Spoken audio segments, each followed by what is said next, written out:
Hola, ¿qué tal, canijos? Acabo de terminar de leer el último libro de Dross y te daré una explicación del por qué difícilmente volveré a comprar un libro suyo.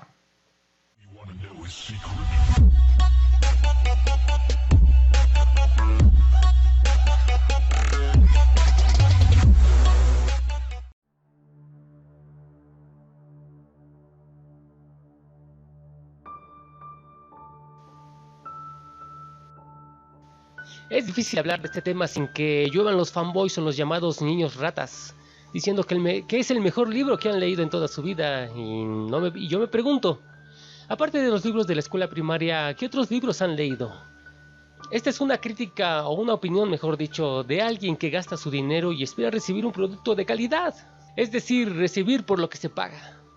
Y la verdad es que el primer libro no lo compré, me lo prestaron, pero solo leí el primer capítulo porque la historia no me llamó la atención, no me envolvió. Y bueno, al final de cuentas tuve que terminar de leerlo para poder dar un buen comentario y hacer comparación del libro pasado y este. Ojo, esto es solo para los libros, de la moda de los booktubers, no de sus videos, que de eso puedo hablar mucho. Por ejemplo, de su evidente decadencia que vino de Alfred Hitchcock Presents a Cuentos de la Casita del Terror, o sus nuevos videoblogs que son más largos que la cuaresma para dar solo un pequeño mensaje, con sus muchos adjetivos y sus variados tiempos muertos. Si quitáramos eso de un video de 15 minutos, solo duraría unos 5, pero bueno, como dije, no es para hablar de los videos, sino de los libros. Bien, empecemos. Hay que ser bastante objetivo con estos libros, pues si lo comparas con otros libros de los youtubers, obviamente es mucho mejor. No hay punto de comparación, obviamente. De hecho, he oído algunos comentarios demasiado tontos que no les gusta el libro porque no es Dross. Y no sé realmente a qué se refieren, pero me imagino que querían un libro con las palabras ¡Coño! Perturbador, mórbido, marico, en cada página, escrito por un personaje como lo es el libro del españolito, ¿cómo se llama? El Rubius. Esas críticas son tan tontas y sin sentido que ni siquiera hay que tomarlas en cuenta. Hay que olvidarse y quitarse todo prejuicio que incite el Vidros y leerlo como el libro de Ángel David Revilla, el escritor, y ser lo más estrictamente posible en verlo como literatura. Y es entonces que se hace pedazos, pues literalmente. Lunas de Plutón fue escrito hace más de 10 años. Él tendría unos 23 años. Y en eso se quedó. Yo realmente me cuestiono dónde quedaron los editores de Planeta. O qué hizo el propio David en 10 años, que se siente como que no hizo ni el más mínimo esfuerzo en mejorar el texto. Te lo pongo así. Quizás si tú que me oyes también tengas el gusto de escribir y no sé, hagas fanfiction de tus series favoritas o escribas en algún foro o pongas cosas en Facebook o te guste por escribir creepypastas, y como cualquier persona que tenga el gusto, llega el día en que te pones a crear tu propia historia. Estableces a los personajes, el ambiente, cómo funciona el mundo dentro de esa ficción, todo lo que es necesario para escribir un cuento. Pero sabes que solo quedará en eso, en el texto hecho por ti, en el cual pusiste el alma y el corazón, pero que no puede llegar a tener mayor trascendencia porque tienes cosas que podrías mejorarlas. Existen cosas que no te convencen. Quizás tu visión del mundo siendo adolescente o joven te limitan para darle un sabor a la historia, pero no te permite. No te reprimes por eso, no te acongojas por eso. Simplemente sigues escribiendo y mejorando. Cuando Ángel David dice que le rechazaron su libro y ahora que lo leo entiendo perfectamente la razón, no se trata de que haya ido a editoriales con jefes malvados y odiosos, sino que realmente era un trabajo que no ameritaba gastar imprenta, gastar tinta, gastar papel. Ahora tumbó esa puerta limitante con su fama, no con creatividad, porque el tipo sencillamente no sabe escribir. Yo leí una historia aficionada de un muchacho de 20 y tantos. No leí una historia estructurada correctamente por un hombre maduro con una experiencia de 10 años, por una persona que lee libros de aventura, de terror, no sé, variados, y que haya aprendido a decir, ¡hey! Esa cosa está mal, tengo que mejorarla. La estructura es bastante inconsistente. se alarga demasiado en cosas innecesarias, tarda mucho en despegar, tiene todos los errores que un escritor aficionado pueda tener y que lo separan de un escritor de verdad y de renombre. Y en este punto habrá alguno que pensará, pero oye, si apenas es su primer libro, él está aprendiendo, era un aficionado y aprovechó su oportunidad ahora que todo el mundo lo está haciendo. Y eso no es excusa. Hay sujetos cuya primera obra realmente resulta bastante buena. Y del mismo modo, si tu sueño es convertirte en escritor, tienes que trabajar en eso. Y pongo el ejemplo de la escritora de Harry Potter, que hizo su historia, la rechazaron y volvió a trabajar en esa historia, la volvieron a rechazar, volvió a trabajar en la misma historia, añadiendo, editando, cortando, pegando, escribiendo, modificando, y lo hizo en la sala de su casa. O sea, no tuvo una carrera de literatura y de hecho tuvo la suficiente autocrítica para ir viendo cosas que pudo haber mejorado, porque sí, obviamente una cosa es escribir un blog, una cosa es escribir un guión para un video y otra cosa muchísimo más distinta es escribir un libro. En primera instancia y de manera simple, Luna de Plutón nos narra la historia de Claudia, una chica ogro que conoce a un león llamado Natch, perteneciente a un circo con el cual se embarca en una aventura, pero que a la vez tiene que lidiar con que su padre, el rey de los ogros, es acusado de un terrible crimen. Y bueno, a través de varios sucesos que realmente no quiero relatar por no arruinar la historia o tu lectura, pero bueno, a estas alturas el que no ha leído este libro es porque no es fan de Dross o porque definitivamente no le interesa. Y siguiendo con la historia, se desencadena una guerra intergaláctica que atiende a distintos intereses de diversas facciones, a la vez que se producen alianzas interesantes así como traiciones, todo a la vez que nos presenta a un villano bastante temible. Creo que lo mejor es comenzar siempre por los aspectos positivos. El primero es que creo que Dross hizo un buen trabajo al crear a varios personajes sin que estos se sintiesen excesivamente repetitivos, y que aparte se sintieron sus particularidades como el toquecito simpático en la historia. Ejemplo, las formas groseras de Metalus, la poca paciencia de Snatch, la glotonería de la protagonista, en fin, varias cosas.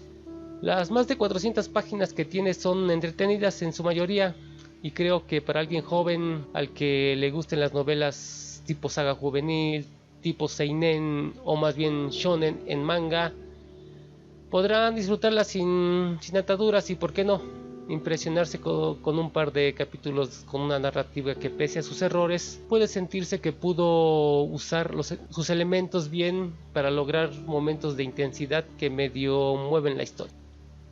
Y eso es todo lo positivo, chicos. Dirán, ¿por qué tan poquito? Pues porque es lo único bueno que pude encontrar, ya que, como les dije, pues la narrativa es alguien aficionado. O sea, de hecho he visto que creepypastas o historias en Facebook donde te narran historias mejor estructuradas. Pero bueno, ahora iré al otro lado. Los 3 primeros capítulos están con mucha narrativa, que está de sobra. Me recuerda a sus videos donde dice: si miras este video vas a quedar asombrado, asqueado, aterrado, perturbado. Y 15 minutos después sigue: maravillado, trastornado, mancillado, enfadado, alucinado. Y 5 minutos después: sensibilizado, cansado y tranquilizado. Con eso ya podrían decirse que el primer capítulo puede estar mejor resumido en una página. El segundo tiene un avance entorpecido por detalles que no se vuelven a tocar en la historia. Y el tercero es una babosada solamente hecha para hacer un chiste. Sobre los personajes hay que decir muchas incongruencias. Se supone que están en el espacio exterior, en un sitio en el que, aparte de que la Tierra no existe, está increíblemente alejado de esta. Entonces, teniendo en cuenta eso, ¿qué rayos hacen vampiros, ogros, elfos, leones en el espacio? Sí, inicialmente se oye muy bien, pero creo que no es algo que encaje muy bien en algo que a mitad de la obra quiera dar un aspecto de space opera. Y digo, en Crónicas Marcianas de Ray Bradbury, en los primeros capítulos vemos que en Marte también hay aves de fuego o moscas gigantes, pero esto es corregido tiempo después al ofrecer toda una gama de materiales imaginarios, actitudes en contra del hombre y el hecho de la telepatía marciana para despistar a los humanos. En cambio, en Luna de Plutón no vemos nada así, y los pocos extraterrestres que salen son patéticos, casi siempre usados para hacer chistes tontos. Por ejemplo, el extraterrestre del restaurante, Mojo Bond, algunos plutonianos. Sé que no es sencillo diseñar un extraterrestre creíble, pero creo que se pudo haber intentado. El humor bobo que tiene. Sí, ya sé que Dross en algún momento dijo que su libro iba a tener humor, pero yo lo conocí usando humor negro, y aquí terminó haciendo algo de humor infantil, pero este es extremadamente disonante con todo el tono de la historia. Además de que en 2 ocasiones se entromete en momentos serios para solo dar malas impresiones en la historia, y no olvidemos el espantoso capítulo 5 del restaurante. Descripción de comida, descripción del restaurante, descripción del extraterrestre, chistes random y más descripciones finales. Las expresiones de los personajes. Esta es la parte que me hizo querer soltar el libro por la vergüenza, por muchas de las expresiones utilizadas en la novela parecen sacadas del anime. ¿En serio? Es más, si no me creen, aquí está la prueba. ¿Y en qué vamos? Eso mismo te iba a preguntar. Un ventarrón gimiente acarició la cabeza de ambos. La cara de Knatch era la típica representación de una mandíbula estrellada contra el suelo y los ojos desorbitrados. O sea, clásica imagen de Tom cuando Jerry hace un desastre. Esto sin mencionar las ilustraciones que más bien parecen dibujos para iluminar de niños. Como por ejemplo la nave en la que se supone está usando el 100% de su poder en láseres, o el diseño tan original de extraterrestres, dignos de cualquier Kodomo manga, como el zorrito. No olvidemos la maestría en anatomía de este ilustrador, sobre todo a la hora de hacer escorzos. Y por cierto, el león parlante que saca consejos al protagonista, ¿no lo habíamos visto en alguna otra novela? Como en Narnia, o algo similar, en La Brújula Dorada. Es mi imaginación. La obra no es del todo mala, y es posible que uno halle 2 o 3 momentos que sí respeten en cuanto a la historia. Es decir, tiene más de 400 páginas. Debe haber por lo menos algo bueno. Pero esto sí, se torna cada vez más ridícula conforme se desenvuelve, sobre todo por el capítulo final, en el que se transforma la narrativa de la nada a una en primera persona, y hay una guía de personajes como si se tratasen de los créditos de una película. Ahora bien, en el segundo libro, en el Festival de la Blasfemia, es prácticamente igual. No voy a dar muchos detalles de la historia porque sé que este libro apenas se está promocionando, y de hecho hay algunos países en los que, o mejor dicho, en algunas librerías que aún no se encuentran. Y si tú tienes 12 o 13 años, simplemente no te recomiendo que lo compres. No por la complejidad de la historia, sino porque trae mucha grosería, mucha palabra antisonante. Y si tú eres una persona religiosa, puedes sentirte un poquito incómodo leyéndolo, incluso algo chocante porque trae muchas injurias o blasfemias, válgame la redundancia, contra Dios o no sé, alguna deidad superior. Y es solo por esto. La verdad no sé quién dé las restricciones en los libros, pero ponerlo en los libros infantiles se puede decir, porque esto de que esté calificado para niños de 12 años no se me hace muy correcto. Mínimo diría 18. Aunque la trama es más bien como para niños de 9 años, desde 9 años.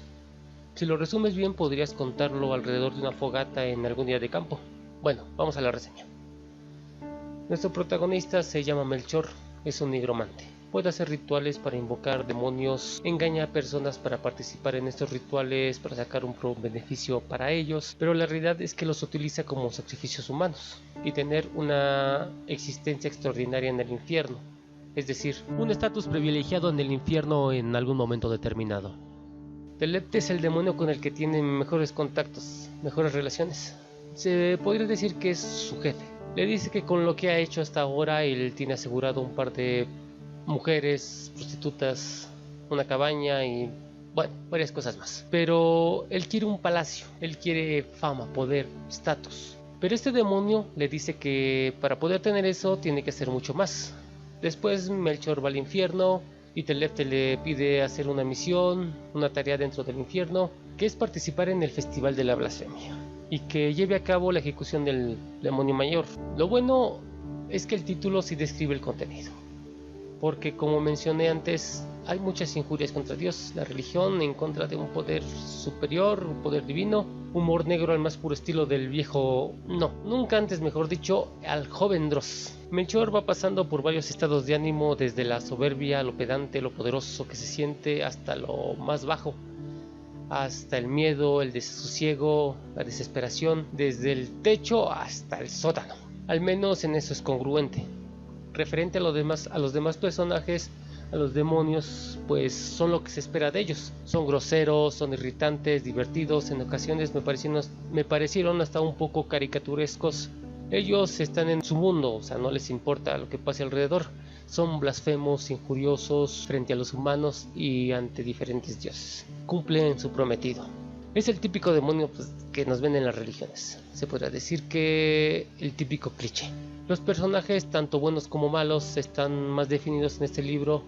Los escenarios están bien descritos, ya no son tan tediosos o aburridos. Son eclipsantes, son oscuros, tanto en los sacrificios humanos como en el mismo festival. Tanto los personajes como los escenarios están bien ambientados. Lo que no me gustó es que en este libro tiene lo mismo que el primero. Demasiada narrativa en los primeros capítulos, demasiada descripción de sacrificios, así como la presentación y el contexto social del personaje principal, Melchor, y donde tiene contacto con el demonio Telafte. Al igual que en el primer libro, las primeras 62 páginas pues no aportan nada a la historia. De hecho, podrías no leerlas y no te perderías pues de nada de la trama principal, o bien resumirlas en una sola hoja. Hubiera quedado bastante bien.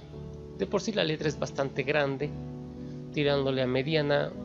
Otra cosa es que a partir de la página 63 es a mi parecer donde la historia empieza ahí y donde se suscita el clímax. Otra cosa es que si tú lees este libro esperando espantarte porque tiene demonios y los escenarios son en el infierno y te dejas llevar por lo de los sacrificios, pues déjame decirte que no es así. Es, como te había dicho antes, es una buena historia para contar alrededor de la fogata en una reunión de los Scouts. Me recuerda mucho a un programa que salía en la TV hace varios años, que era Cuentos de Horror para Niños, los Tostenbooms, traducido literalmente como piel de gallina. Aquí se conoció en América, en México, como escalofríos. Si tú eres de España, es pesadillas. O mejor dicho, algo que habría escrito el escritor R.L. Stein, pero muy exagerado y vulgar. La única forma que este libro te espante es si lo lees solo, en la oscuridad, iluminado por solo un par de velas, a las 12 de la noche, en medio del cementerio. ¿Sí? Es una historia de suspenso, no de terror. Para explicarte mejor, es como un globo que se va inflando poco a poco hasta que explota, hasta llegar al clímax, y el final sí es un poco decepcionante. Es como el globo que esperas que estalle haciendo un gran estruendo y es solo como algo como plop y listo. Como que le faltó más sal, más pimienta, más sangre, más destrucción. Pero está pasable, está bien. Como dicen por ahí, está palomero. Para leerlo en una tarde lluviosa o cuando buscas algo que hacer. A los que han visto Dross cuenta 3 historias de terror, es más o menos eso, una historia larga, muy larga y detallada. Es fácil de leer, por lo cual te lo puedes terminar en una sola sentada, como se diría por ahí. Bueno, en conclusión, los libros de Dross son solo eso, los libros de Dross, no los libros de Ángel David. Por eso en la portada dice by Dross o por Dross. Si estos libros los hubiera escrito, no sé, Juan Pérez, seguirían como borradores en busca de algún editor interesado, simplemente porque los escribió Dross, son comerciales.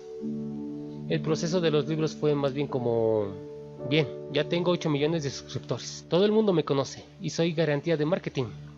¿Me van a publicar ahora sí o sí? Agarrar la carpeta con el texto del libro sin ni siquiera hacerle una revisión e irlo a entregar. Ya en la editorial es de el editor recibiéndolo en la oficina diciendo: oh, pero si es Dross, sí, lo que quieras, solo grita ¡coño! Por favor. Y está bien. Del lado de las editoriales no vamos a esperar que sigan un código de ética. Ellos buscan cualquier cosa que venda para mantener su empleo, obviamente.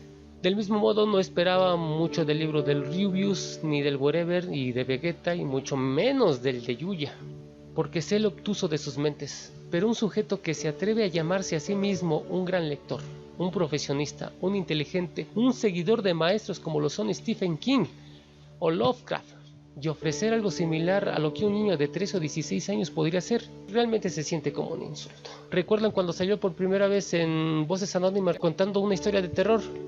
En el perfil de su Facebook se puso que era actor. Cuando sacó sus videos perturbadores, esos que supuestamente investigaba, en su perfil de Facebook se puso actor y periodista. Y ahora que saca sus libros, en su perfil de Facebook se pone escritor.